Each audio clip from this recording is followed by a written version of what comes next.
O mar é verde esmeralda, as areias brilham como ouro fino e o Cristo abre os braços para a Baía de Guanabara. O Rio de Janeiro parece pintado à mão, mas quando a câmera se afasta da orla e sobe os morros, o cartão postal se desfaz. Ruas bloqueadas, tiros na madrugada, helicópteros recortando o céu. Cartão postal de dia, campo de batalha à noite, o rio que encanta o mundo esconde uma guerra que poucos veem. Você vai descobrir como a beleza da cidade convive, ao mesmo tempo e no mesmo mapa, com a disputa de territórios entre facções e milícias, e o que a mega operação desta semana revelou sobre esse labirinto invisível.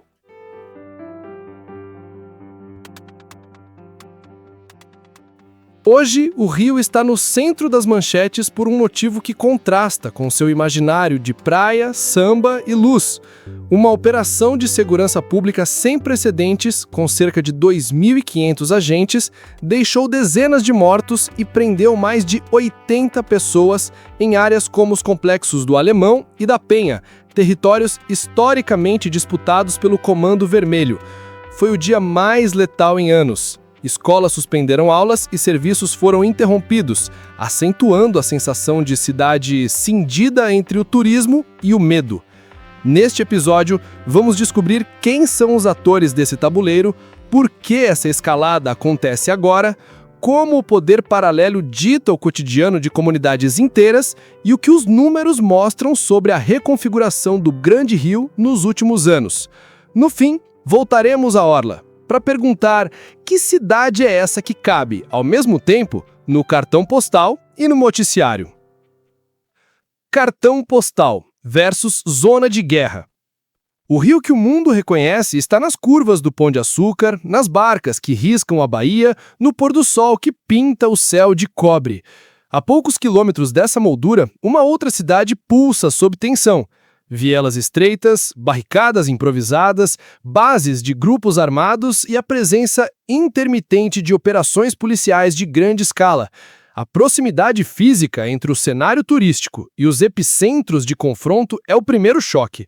Aeroportos e vias de acesso convivem com áreas onde a circulação depende do humor dos fuzis e do som de um helicóptero, que pode significar abrigo ou perigo.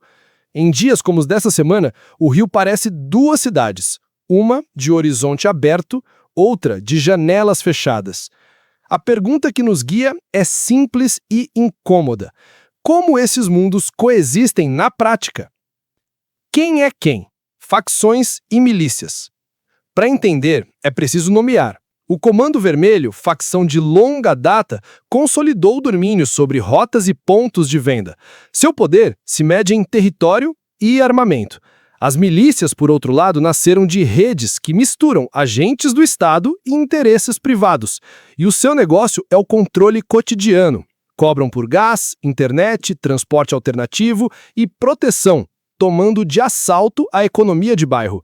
Na prática, impõem monopólios e regras paralelas, onde cada serviço tem preço e punição. Enquanto facções disputam corredores estratégicos e acesso a mercados, milícias estruturam um Estado-empresa que lucra com a vida diária. Essa diferença ajuda a explicar por que, em diversas áreas, o medo não está apenas no tiroteio. Está no boleto, no aluguel forçado, na ameaça silenciosa. A Semana do Pico. Na terça-feira, 28 de outubro de 2025, o relógio da cidade que acorda cedo ouviu antes o barulho dos helicópteros. A mega operação mobilizou cerca de 2.500 agentes contra o Comando Vermelho em regiões do Alemão e da Penha. Em poucas horas, relatos de ônibus bloqueando vias, barricadas incendiadas e tiroteios contínuos tomaram o noticiário. O saldo inicial apontou ao menos 64 mortos, entre eles 4 policiais e 81 presos, além da apreensão de 90 mais fuzis e de grandes quantidades de drogas. No mesmo dia, dezenas de escolas suspenderam as aulas e universidades reduziram atividades, espalhando pelo mapa a sensação de paralisia. Foi o retrato de uma cidade em guerra, uma cronologia comprimida em 12 horas de medo e incerteza. Poder paralelo no dia a dia. Mas o que sustenta esse tabuleiro não é apenas a espetacularidade da operação, é a rotina. O poder paralelo se mede no trajeto que você evita, no preço do botijão, no cabo de internet autorizado, no transporte garantido por quem controla o bairro. O domínio territorial impõe uma gramática invisível. A hora de sair, a esquina que se contorna, a festa que não acontece. Para muitas famílias, a economia doméstica passa por taxas arbitrárias e serviços precários sob ameaça constante. É um cerco social que não aparece na vista aérea, mas que explica por que a convivência entre a praia lotada e a viela silenciosa é mais do que geografia. É um sistema que rentabiliza o medo. Mapa da expansão. Os números ajudam a ver o que o cotidiano sente. Em 16 anos, a área da região metropolitana do Rio, sob domínio de grupos armados, dobrou, um crescimento da ordem de 105,7%. Nesse período, as milícias foram as que mais avançaram, um salto superior a 200% em seu território, alterando a balança entre os atores e expandindo sua presença sobre a vida urbana. Facções como o Comando Vermelho também cresceram, enquanto outras perderam espaço. É um mapa em movimento, onde cores trocam de lugar e ampliam manchas que antes pareciam pontuais. Quando a cidade acorda com uma mega operação, ela não acorda de súbito. Ela desperta de um sono leve, porque o terreno já vinha mudando debaixo dos pés. A cidade que respira por duas bocas. Talvez o traço mais violento desse contraste seja a simultaneidade. Enquanto um corredor turístico prepara mesas de café, uma equipe médica atende feridos em uma UPA pressionada. Enquanto o sol desenha um reflexo perfeito sobre o Atlântico, estudantes ficam sem aula e trabalhadores mudam a rota para evitar barricadas. A lógica da guerra urbana não está só nas imagens duras. Está no cronograma do ônibus, na farmácia que não abre, no comércio que antecipa a grade. A cidade respira por duas bocas. Uma de brisa do mar, outra de ar rarefeito. Nessa convivência impossível, o Rio segue em frente, e cada operação de grande porte acende a dúvida: o que muda depois? Eficácia, custo humano, futuro. Toda operação tem sua narrativa oficial: apreensões, prisões, armas retiradas de circulação. Do outro lado, há a contabilidade do medo, sirenes, velórios, casas perfuradas, a estatística que não cabe em planilha. Críticos questionam a eficácia de ações que, apesar do impacto imediato, tendem a repor rapidamente quadros de base. Defensores alegam que é o único caminho diante de grupos fortemente armados. O debate se acende quando o número de mortos ultrapassa qualquer parâmetro recente e organizações independentes pedem investigação e responsabilização. Entre uma posição e outra, o morador segue fazendo o impossível: acordar cedo e atravessar a cidade que é, ao mesmo tempo, espetáculo e trincheira. A geografia da proximidade. Há algo de singular no Rio. A topografia aproxima mundos que em outras cidades ficariam distantes. Morros, túneis, viadutos e faixas estreitas de planície costuram em poucos minutos a praia e a periferia, a avenida fotogênica e a viela sem CEP formal. Essa costura de relevo e infraestrutura cria corredores estratégicos para o turismo, para o trabalho e também para o crime. Entender essa geografia é chave para entender o próprio conflito. Onde há passagem, há disputa. Onde há vista, há vigilância. Onde há esconderijo, há controle. O mapa no Rio não quer só paisagem, é manual de instruções. O cotidiano como fonte de forças. No fim, o que se chama de milícia e facção se revela no dia a dia como modos de governo e de cobrança.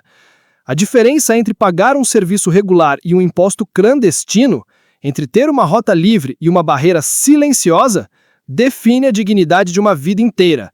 Há bairros onde o preço do gás não tem relação com o mercado, mas sim com a fronteira invisível que atravessa a rua.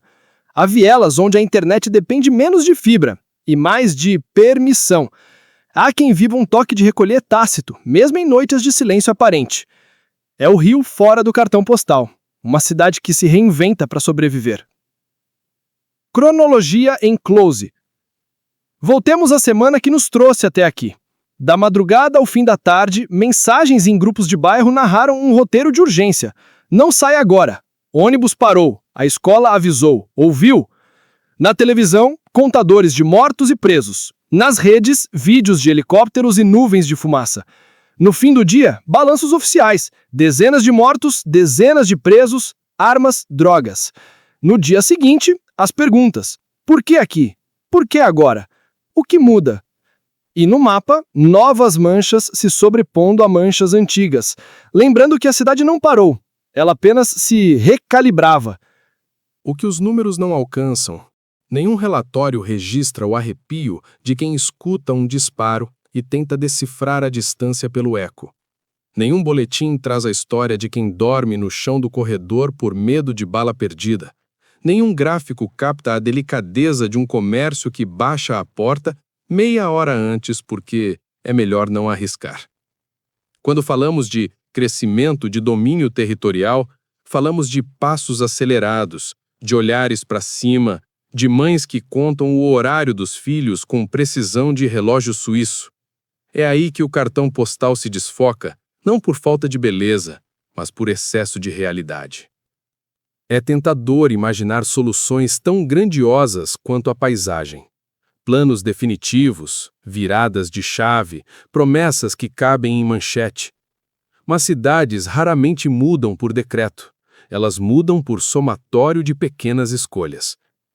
A pergunta que fica para o Rio é sobre o tipo de cidade que deseja ser quando as sirenes silenciam. Uma cidade que mede seu sucesso por eventos na orla ou por manhãs tranquilas nas encostas. Uma cidade que organiza sua segurança por operações pontuais ou por políticas que enxergam a vida que acontece entre uma ação e outra. Qualquer resposta séria olha para os morros não como fora de quadro, mas como parte do quadro. Por baixo de avenidas, monumentos e prédios, há um mapa em movimento, o das forças que disputam a vida cotidiana do Rio.